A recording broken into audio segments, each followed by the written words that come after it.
Alright, so this Knife Thoughts video is going to be on this knife and this series of knives from Rough Ryder. And this is a Rough Ryder medium standard size Stockman, but the the unique thing about this knife is the steel. So the steel on this knife is VG10. And I'm going to talk a little bit more about that in a little bit. But to start off with, one thing, when I got this knife, I was interested to see if the general quality of construction was going to be at or above or below even that of general Rough Riders.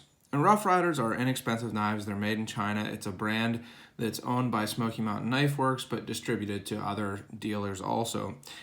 This one I did purchase from Smoky Mountain Knife Works because I wanted to get one pretty quick after they came out. And Rough Ryder is a brand that's known for being high value in that they are relatively low cost, usually below $20, sometimes slightly above, but usually below $20. Made in China and usually pretty well made for the price. So a couple examples of, typical Rough Ryder quality. This is a Rough Ryder canoe in shredded currency handles. They call it their Easy Money series. I got this knife really because of the handles. I do like those unique handles, handle materials, handle cover materials. And this is a pretty good example of Rough Ryder's quality. Has some slight gaps, as you can see, between the two springs, maybe a little bit between the springs and the liners, but nothing huge. The covers don't go up against the bolsters 100% perfectly. You can see there's a little space here on this side, a little bit of space here, but no big cracks or anything.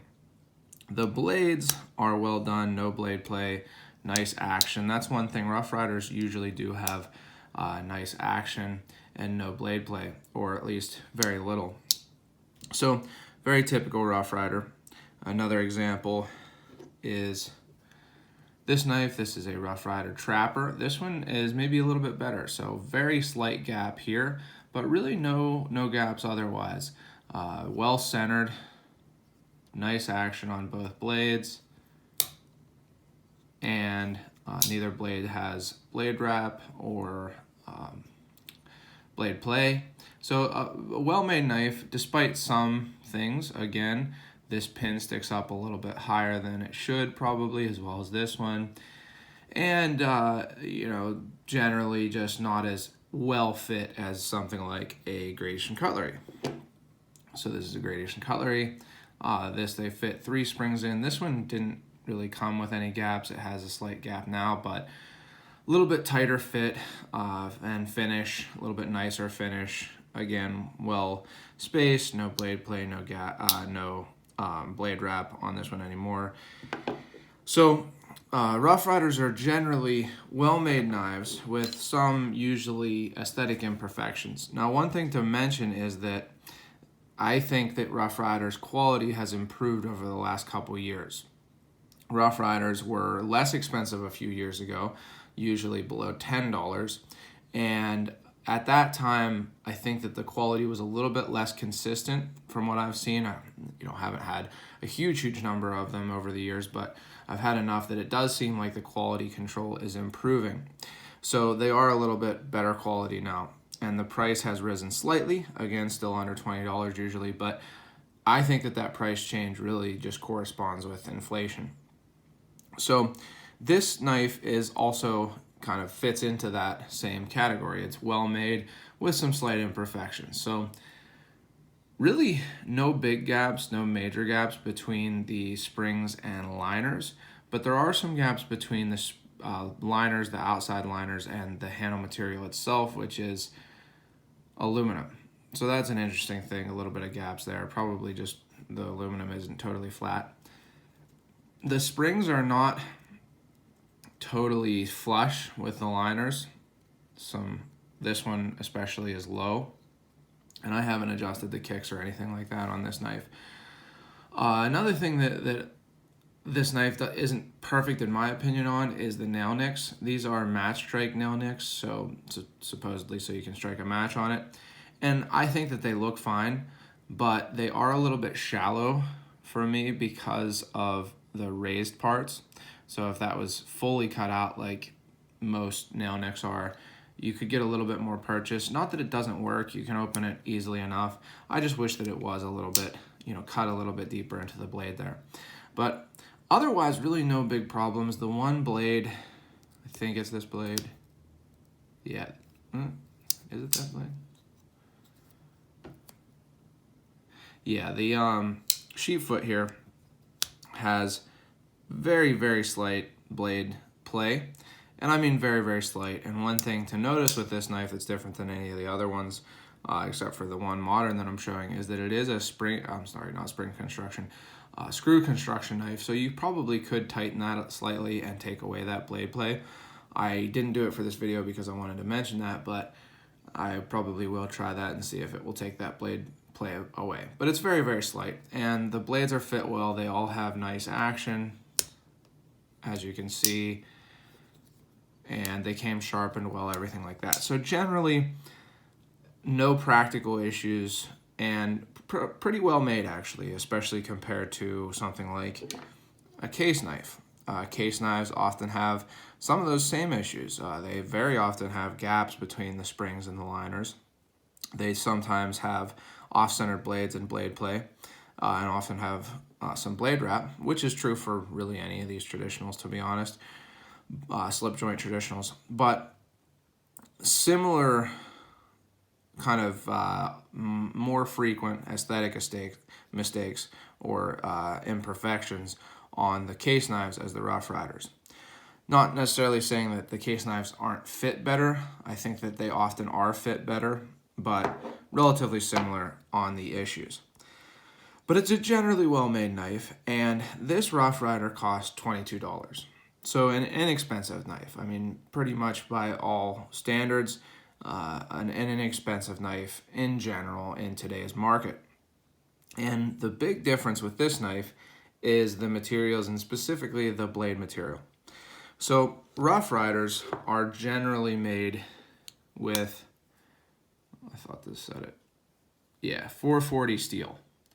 And it's pretty much been shown to be 440A steel, so a little bit lower, maybe quality a little bit lower, maybe stainlessness than 440C.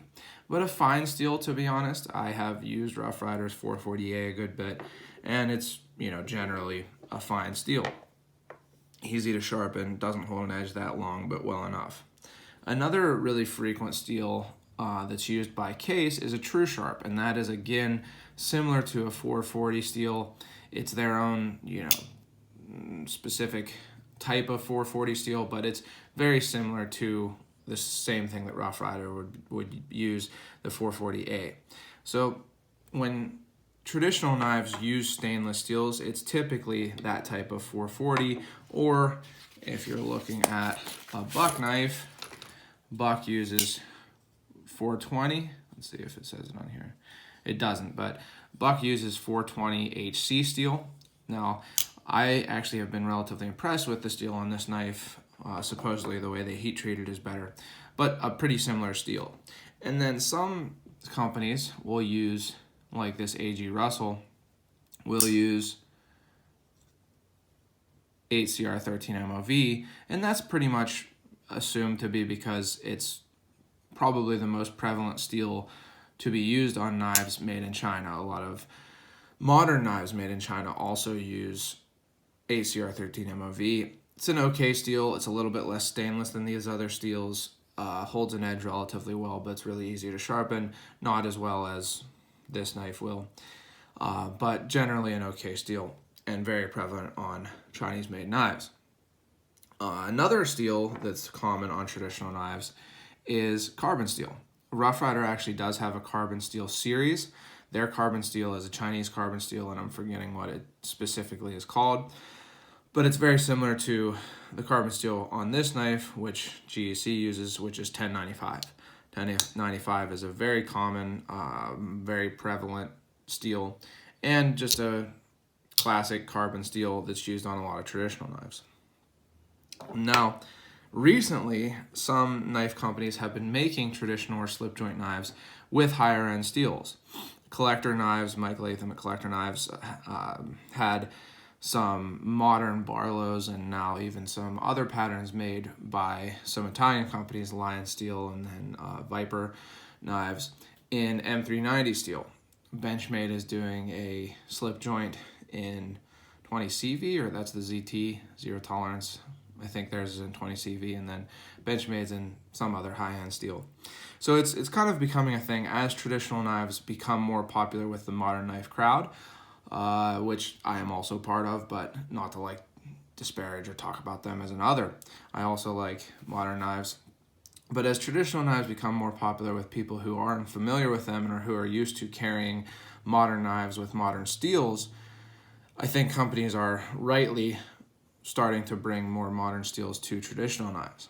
And this is an example of that was pretty unexpected. I heard about these from a Facebook post before they became available. Someone said that they saw them at the store itself, and I was really surprised to hear that Rough Ryder was using VG10. And the reason for that is because VG10 is not a steel that you see on a knife that's $22, really ever. The general price range for knives with VG10 steel is usually in the 50 to 75, if not 50 to 100 and up range.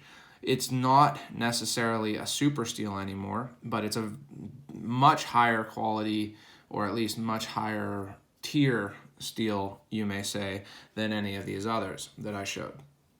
It has more alloying that makes it have more carbides, hold an edge better, and generally is a higher end steel. And it's something that you see, I think the least expensive knife I could find on Blade HQ with VG10 steel was $45 or $46, something like that. So twice the price of this knife.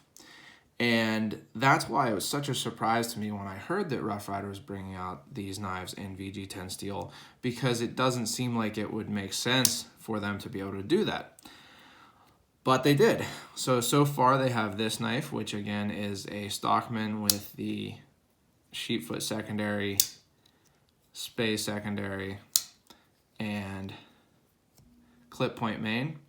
So, 3 blades in VG10 steel.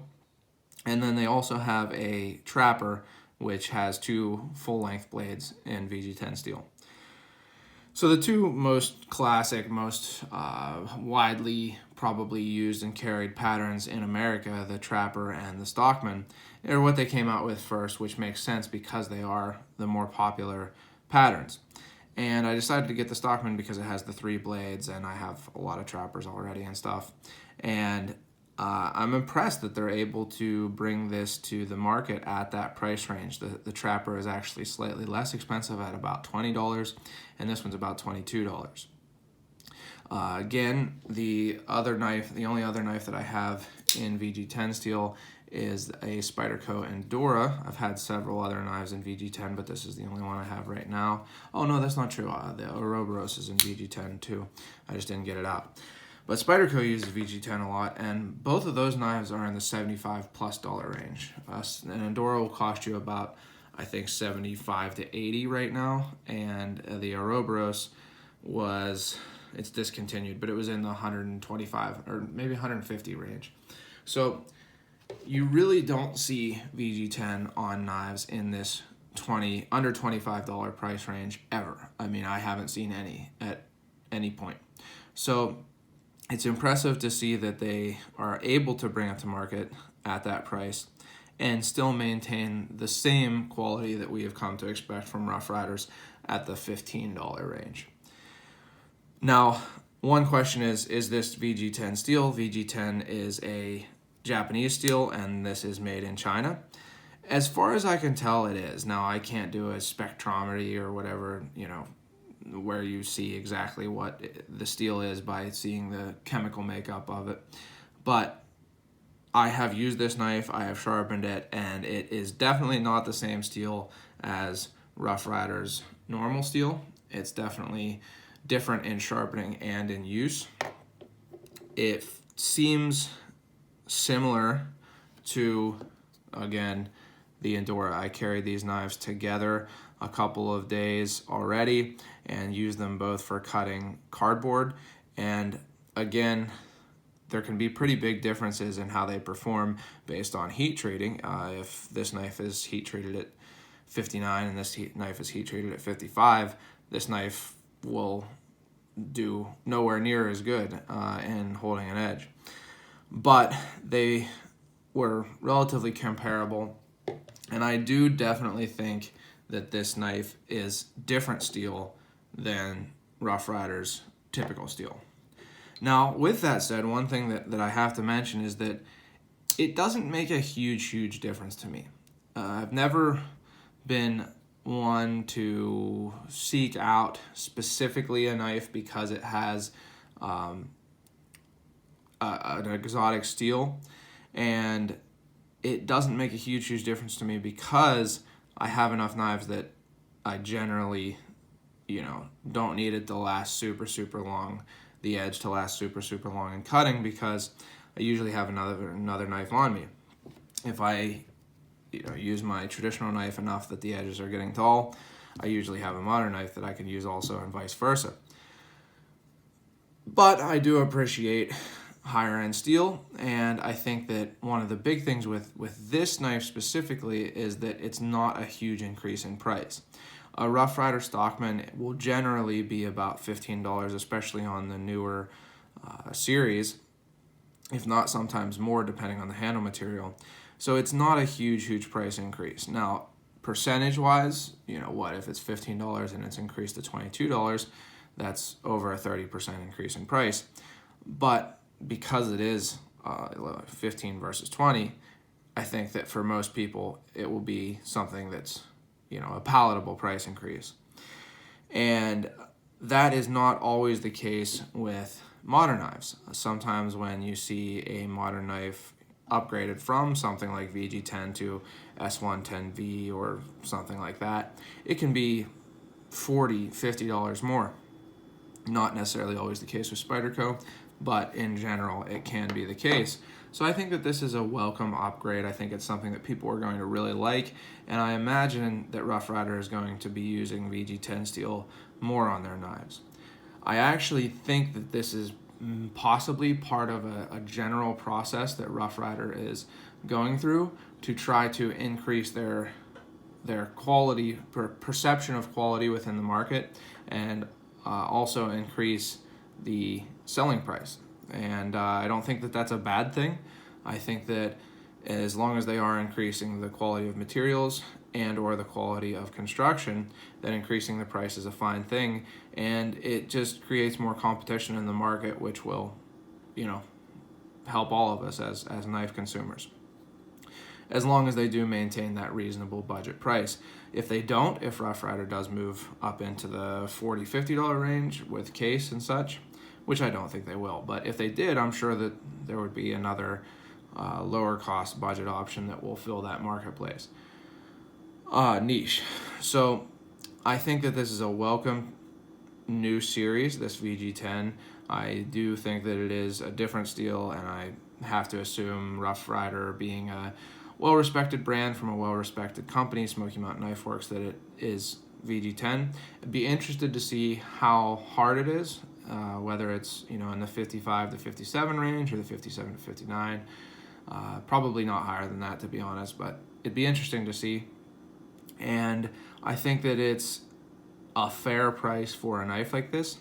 Now, one thing, I'm not a huge fan of these handles. I think that they're relatively cheap looking, and that could be in part how they keep this knife at such a reasonable price with the materials. I think that it would have been much better off not having this black paint, which is what it seems like it is, on the aluminum, because we've seen already some people have removed this black paint and it looks fine without it, and paint never looks good on a knife. There's some coatings for blades that are basically painted on, and they never really look good. So I think that they could have done without that black coloring on there. But otherwise, it's a fine looking example of a Stockman, and I'm interested to see if they come out in different handle materials. If they do, I think that it's something that's going to become very popular. So I was surprised to see this knife come out in such a higher end steel than Rough Rider typically uses, and I'm excited to see what they have in the future with this steel and in general with Rough Rider. I think they're doing a lot of good things. So if you've enjoyed this video, as always, please subscribe to my channel and hit the bell for notifications when I post new videos. Check out my articles at knifethoughts.com and follow me on social media at knifethoughts, Instagram, Facebook, etc. And as always, don't forget to go out and do good.